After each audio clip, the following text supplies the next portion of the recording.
Okay, तो हमारा जो आज का सेशन है इसके अंदर हम लोग ये देखते हैं इनिशियली पहले कि जो हमने कल असाइनमेंट्स दी थी, उन असाइनमेंट्स में हम लोगों को एक काम करना था कि हम लोगों को किसी चीज को काउंट कैसे करते हैं, काउंटर लगाना था। तो we need a counter type of variables. तो जैसे सपोज हमने कल एक स्टेटमेंट लिखी थी कि हमें 10 नंबर इनपुट करने हैं और उसमें से ये चेक करना है कि हम लोगों को कितने नंबर हमने इवन इनपुट करे और कितने ऑड इनपुट करे। कल हमने प्रोग्राम तो ये कर लिया था जिसके थ्रू हम ये चेक कर सकते थे कि इवन कैसे काउंट करते हैं और ऑड कैसे मिलेगा आपको। तो हम लोग वो बेसिक एक प्रोग्राम लिख लेते हैं फिर से, hash include stdr.h, hash include conio.h। यहाँ पे मैं मेन प्रोग्राम में चलता हूं। तो 10 नंबर इनपुट करने हैं, तो उसके लिए 10 नंबर इनपुट करने हैं तो उसके लिए पहले मेरे को एक लूप वेरिएबल चाहिए होगा। मैं वो लूप वेरिएबल लगाता हूँ। उस लूप वेरिएबल के हम लोग पहले एक लूप वेरिएबल लेते हैं।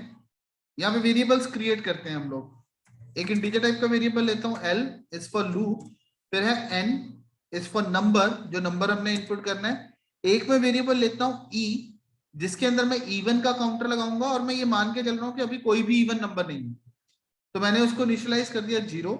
और एक मैं लेके चलता हूँ o, जो मेरे ऑड नंबर को काउंट करेगा, और इसको भी मान के चलता हूँ कि ये भी अभी कोई भी नहीं है, तो हम लोगों ने इसको भी 0 इनिशियलाइज कर दिया। ठीक है, फिर हम लोग लूप लगाते हैं for l is equals to 1, l less than equals to 10, l plus plus.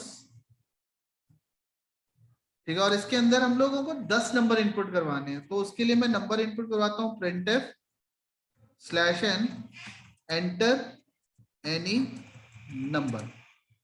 ठीक है, यहाँ पे हमने लिख दिया एंटर एनी नंबर। अब ये नंबर इनपुट किसमें करवाना है हमने, n के अंदर। तो यहाँ पे मैं करता हूँ scanf %d address of n number के अंदर। तो कल हमने सीखा था कि किस तरीके से हम लोगों को ये चेक करना है कि नंबर इवन है या ऑड है। तो मैं यहाँ पे वही लॉजिक फिर से लगाता हूँ कि if n %2 is equals to 0, अगर ये होगा तो आपका नंबर क्या होगा, इवन। ठीक है, तो इवन के लिए हमने एक वेरिएबल ले रखा है e, तो आपको क्या करना है e प्लस प्लस, आपको e की वैल्यू को इंक्रीज कर देना है। अगर ये कंडीशन फॉल्स होती है तो ये नंबर क्या होगा, ऑड, तो उस केस में आपको क्या करना है, ऑड की वैल्यू को इंक्रीज कर देना।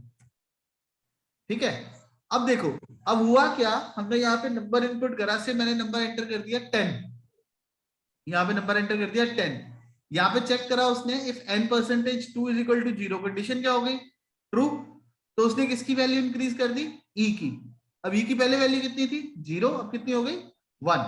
आप यहाँ पे e प्लस प्लस कर सकते हो, या फिर आप यहाँ पे ये भी लिख सकते हो e is equal to e plus 1, दोनों सेम चीज है। ठीक है, दोनों में से कुछ भी यूज करना चाहो, दोनों में से कुछ भी यूज किया जा सकता है। ऐसे ही अगर ये कंडीशन फॉल्स होती है, ये कंडीशन फॉल्स होगी अगर आपका नंबर जो है वो ऑड होगा। ठीक है, तो यहाँ पे अगर वो फॉल्स हो जाती है तो किस में जाएगा, वो एल्स में। एल्स में जाके हमने किसकी वैल्यू इंक्रीज कर दी, ओ की। ठीक है, जो ऑड नंबर को रिप्रेजेंट कर रहा है। और यहाँ पे मैं करता हूं printf slash n total even numbers are %d, और यहाँ पे प्रिंट कर लिया e को। और ऐसे ही printf slash n odd numbers are %d o, यहाँ पे कर दिया get ch। ठीक है, तो जब आपको काउंट करनी है कोई भी वैल्यू, ठीक है, जब आपको काउंट करवाना होता है किसी को भी, तो उसके लिए हम लोग एक वेरिएबल लेते हैं, उसको इनिशियलाइज कर देते हैं, और इनिशियलाइज करने के बाद जैसे जैसे हमारी कंडीशन है उस कंडीशन के हिसाब से हम लोग उसको इंक्रीज डिक्रीज जो भी करवाना चाहेंगे वो करवा सकते हैं। अब इसको रन करते हैं हम लोग, control F9 enter any number. मैं यहाँ पे रेंडमली नंबर एंटर कर देता हूँ। नहीं कर दी, मैं चुप करके बैठ जा गोदी च। माइक बंद करो Ambika. Total even numbers 6, total odd number 4। देखो अगर आप काउंट करो यहाँ पे हमने 4 हमारा इवन नंबर है, 6 1 2 3 4 5 6 हमने इवन नंबर एंटर करे थे तो उसने काउंट कर दिया कि आपके टोटल नंबर जो है 6 है और ऑड आपने कितने एंटर करे वो रिटर्न कर दिया। देखो यहाँ पे हम रन करते हैं, मैं सारे नंबर ऑड दे देता हूँ, सारे नंबर ऑड दे दिए तो उसने दिखा दिया even numbers are 0 and odd numbers are 10।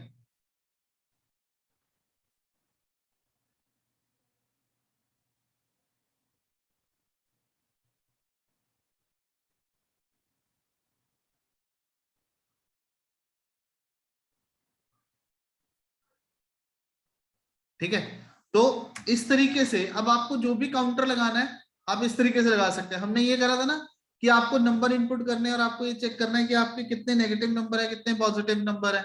ठीक, तो उसके लिए भी आपको कंडीशन लगानी है। नेगेटिव नंबर चेक करने हैं तो आपकी वो वैल्यू 0 से छोटी होनी चाहिए, पॉजिटिव जो है वो 0 से बड़ा होना चाहिए और जो इक्वल्स टू 0 होगा वो आपका 0 है। तो यहाँ पे हमने 2 वेरिएबल लिए इवन एंड ऑड के लिए, वहां पे हम कितने ले लेंगे 3। ठीक है, even odd and sorry negative positive and zeros. ठीक है, उसके लिए हम लोग 3 वेरिएबल ले लेंगे, तीनों वेरिएबल के थ्रू हम लोग जो वैल्यू है उसको काउंट करते रहेंगे कंडीशन के बेसिस के ऊपर। तो इस तरीके से हम लोग काउंटर वेरिएबल्स को यूज करके काउंट कर सकते हैं।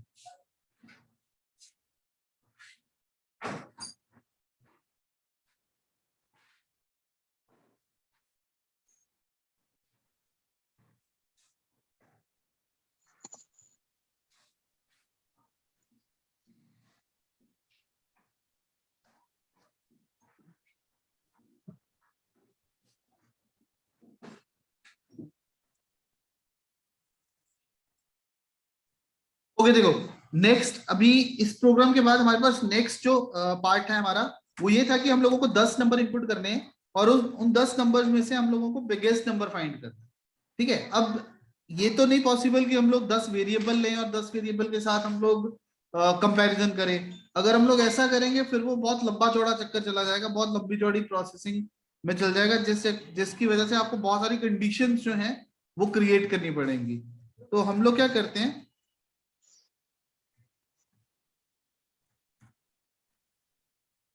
stdio.h include conio.h, अगेन हम लोग चलते हैं मेन मेथड में, void main। अब यहाँ पे मैं क्या करता हूँ वेरिएबल्स, अब मेरे को चाहिए एक चाहिए लूप लगाने के लिए तो मैंने वेरिएबल ले लिया l। ठीक है, फॉर लूप। दूसरा मेरे को चाहिए नंबर, जो नंबर मैं इनपुट करूंगा, ठीक है, जिसके अंदर मैं नंबर्स इनपुट करता रहूंगा। फिर एक मेरे को नंबर चाहिए जिसमें मैं बिग फाइंड करूंगा। ठीक है, बिग तो जो वेरिएबल होगा जिसके जिसके अंदर मैं बिगेस्ट नंबर स्टोर करूंगा। तो मैं ये मान के चलता हूं कि अभी तक मेरे लिए जो बिगेस्ट नंबर है वो है 0।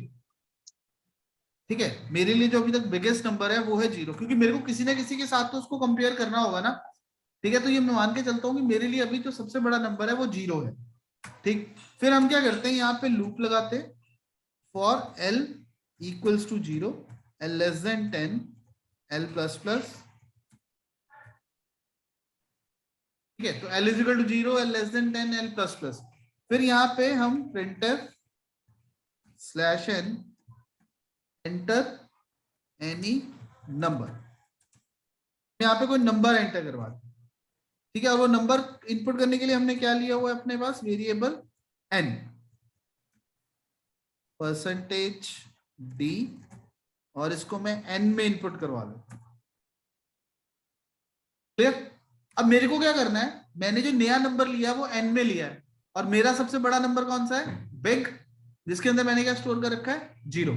तो मेरे को अब ये कंपेयर करना है कि जो नया नंबर है क्या वो मेरे बिग वाले नंबर से बड़ा है या नहीं है। ठीक है, तो मैं यहाँ पे करता हूं if n is greater than big. ठीक है, अगर n की वैल्यू बिग से बड़ी है तो वो बिग की वैल्यू को चेंज कर दे, बिग को क्या कर दे n। जो हमारी नया नंबर जो हमारा है, जो बिगेस्ट नंबर है, वो बिगेस्ट नंबर किस में चला जाए, बिग के अंदर। ठीक है, तो यहां पे अब हम प्रिंट करवा लेते हैं printf -n biggest number is percentage D, किस में आ गई हमारी बिगेस्ट वैल्यू? बिग के अंदर। ठीक है, अब ये प्रोग्राम हम रन तो करेंगे, लेकिन इस प्रोग्राम में एक दिक्कत आएगी। ठीक है, पहले हम लोग इसको रन करते हैं। फिर मैं इसको रन करता हूँ। एक दिक्कत है इसमें प्रोग्राम के अंदर। यहाँ पे मैं नंबर एंटर कर देता हूँ 7 6 5 4 56 234 67 88 789। ओके, नीचे लगा दिया उसने, बिगेस्ट नंबर इज 789। क्लियर? तो जो भी हमारे नंबर एंटर हुए थे उन नंबर्स में से जो सबसे बड़ा नंबर था हमारा, वो नंबर उसने यहाँ पे प्रिंट कर दिया। अभी मैं इसको क्लियर करता हूँ, CLRSCR इन क्लियर कर दिया हमने। इसको एक बार फिर से रन करते हैं।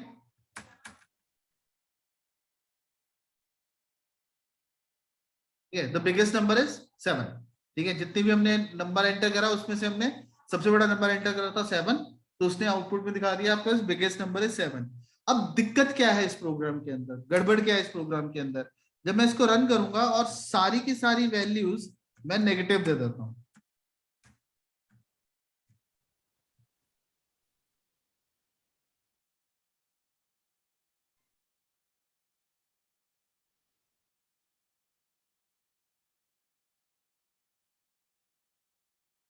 अब क्या दिखा रहा है वो? बिगेस्ट नंबर इज 0, बट उसको क्या दिखाना चाहिए था? Biggest number is -10। ठीक है, लेकिन अब बिगेस्ट नंबर इज 0 कर दिया। ठीक, क्योंकि अब ये सारी की सारी वैल्यूज हमारे 0 से छोटी हैं, और हमने यहाँ पे जो लॉजिक लगाया हुआ है वो ये लगाया हुआ है कि अगर n की वैल्यू जो है वो बिग से बड़ी होगी। n की वैल्यू तो बिग से बड़ी नहीं हो रही। क्लियर हो पॉइंट? n की वैल्यू तो बिग से बड़ी नहीं हो रही, क्योंकि n में सारी नेगेटिव वैल्यूज हैं। हमने एज्यूम करके रखा हुआ है कि बिग की वैल्यू 0 है, तो बाय डिफॉल्ट वो सारी की सारी वैल्यूज क्या होगी? 0 से छोटी। तो अपनी तरफ से एज्यूम करने की बजाय, यहाँ पे 0 एज्यूम करने की बजाय, मैं एक value printf /n enter any number, मैं एक वैल्यू यहां पे बाहर इनपुट करवा लेता हूं बिग के अंदर, और यहां पे अंदर 9 वैल्यूज ले लेता हूं, बाकी की 9 वैल्यूज अंदर ले ली। अब क्या हो गया? जो हमने पहला नंबर एंटर करा, अब बिग की वैल्यू 0 नहीं है, जो आप फर्स्ट वैल्यू एंटर करोगे वो बिग की वैल्यू। ठीक है, आपने फर्स्ट वैल्यू नेगेटिव एंटर करी, तो बिग के अंदर क्या चली गई? Negative value. ठीक है, अब जो कंपैरिजन होगा वो किसके साथ होगा? 0 के बजाय नेगेटिव वैल्यू के साथ कंपैरिजन होना शुरू हो जाएगा। ठीक है, अभी हम लोग इसको रन करते हैं, और मैं अब यहाँ पे सारी वैल्यू, अब ये 9 -9 किस में सेट हो गया? बिग में। ठीक है, अब ये -9 किस में सेट हुआ? जाके बिग में। अब बिग की वैल्यू कितनी होगी? -9। फिर मैंने यहाँ पे value they the -4 -77 -5 -6 -2 -1 -88 -55 -23। The biggest number is -1। ठीक है, बिगेस्ट नंबर इज -1। तो आपके पास उसने biggest number find, nearest to 0 will be the biggest, and जो उससे दूर चला जाएगा वो स्मॉलेस्ट होना शुरू हो जाएगा। ठीक है, तो उसने जो बिगेस्ट नंबर है वो फाइंड करना शुरू कर दिया। अब कोई दिक्कत नहीं आएगी इसके अंदर। क्लियर हो गया जी? अब ऐसे ही स्मॉल कर लो। अगर आप इसको यहाँ पे, अब बिग की बजाय स्मॉल ले लो, और यहाँ पे f is less than small, तो small is equal to n।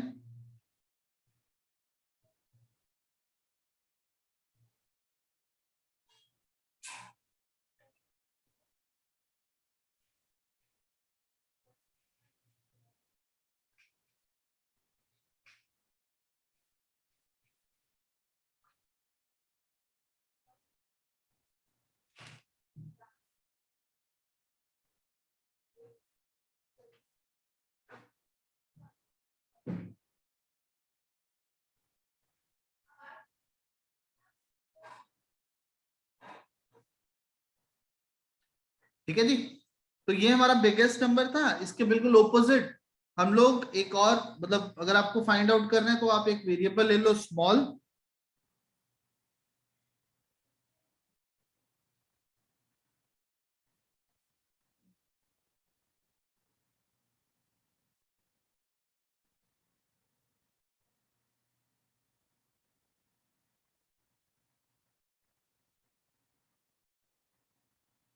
अब ये आप खुद करके देखिएगा, आपको 10 नंबर इनपुट करने हैं और 10 नंबर्स में से आपको स्मॉलेस्ट नंबर फाइंड करना है, ठीक है। तो उसको किस तरह से हम लोग फाइंड कर सकते हैं, ठीक, जैसे मैंने यहाँ पे बिग वेरिएबल लिया, ठीक है, वेरिएबल का नाम कुछ भी हो सकता है, आप उसके अंदर एक वैल्यू इनपुट करवा लीजिएगा, फिर 10 नंबर उसमें इनपुट करवाइएगा और बाद में उसको चेक कर लीजिएगा।